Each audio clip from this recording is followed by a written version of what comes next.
Hey everyone, how are you all? I have researched a lot about today's topic, that is like Australian federal budget 24-25. Every country, they are, publishing their budgets every year, and same thing for Australia as well. But why this video today? Because this budget will impact a little more with a difficult scenario to the international students in Australia, and I'll describe. My topic is something like Australia federal budget 24-25 and the key information for international students. So let's get started.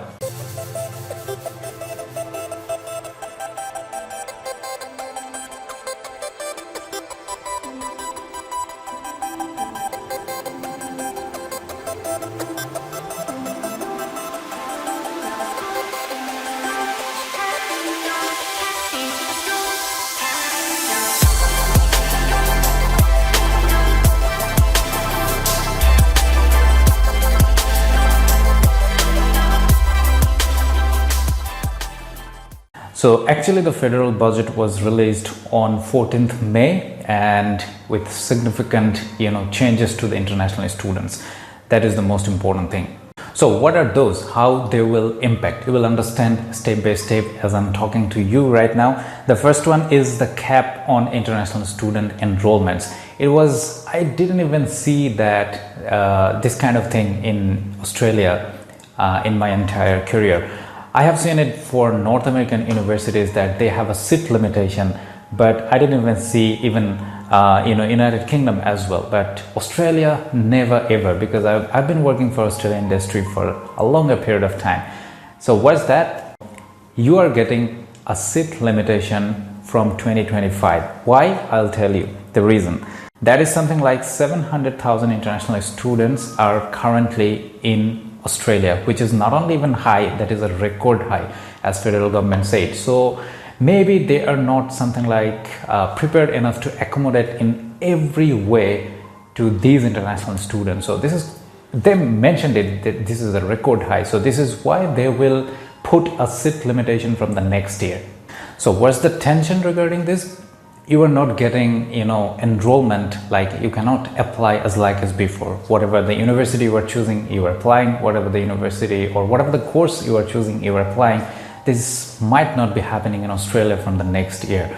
So my suggestion is something like what you should do. Something like you should apply for those courses in Australia which will have a demand in the time when you are graduating, because there is a still graduate visa, something like temporary graduate visa, which is called post-study work right, PSW. So definitely government will choose or select those students. University will select those students based on what the Australia has a demand in the future. So choose your course with thinking twice, thrice, which will have a demand in the future in Australia, and apply accordingly. If you are applying for a common course, maybe university will say that we have a seat limitation, and for this course there is no seats for you, so you can apply for the next year, and next year they might say you are not eligible because of the gap. So the ultimate truth is Australian universities are getting seat limitation in the next year. Then another point is, though I'm not expert on this, that is relevant to the migration. I'm not a migration lawyer, but still I have seen that skilled migration numbers will be reduced. So again, there will be something like competition, like most of the demandful jobs, they will look into it. Something like who have the skills for the demandful jobs in Australia, they will get the skilled migration. Next point is National Student Ombudsman. This is a new thing completely. As you know that you are currently not able to change your institutions as like before. It is quite difficult right now. You need to go through the same institutions, same level of degree, something kind of thing. So but still, if you are currently not satisfied with your university, or if there is any complaint, or if there is anything you need advice, so you can lodge your complaints or you can lodge your demand for the advice for a particular university. So that is directly from the government. And the last thing is seat limitation in post-study work right. That is quite strict right now. So you're getting post-study work rights, but there is seat limitation. But still, there the seat, after the seat limitation, you are getting the post-study work right. But there is a limitation as well with the age. It was used to be 50, the last age limit to apply for a post-study work right. But the 50 of the age is only applicable for PhD and research master's students just right now. And for others, for till now, it is only 35. Let's see, government is still thinking about it.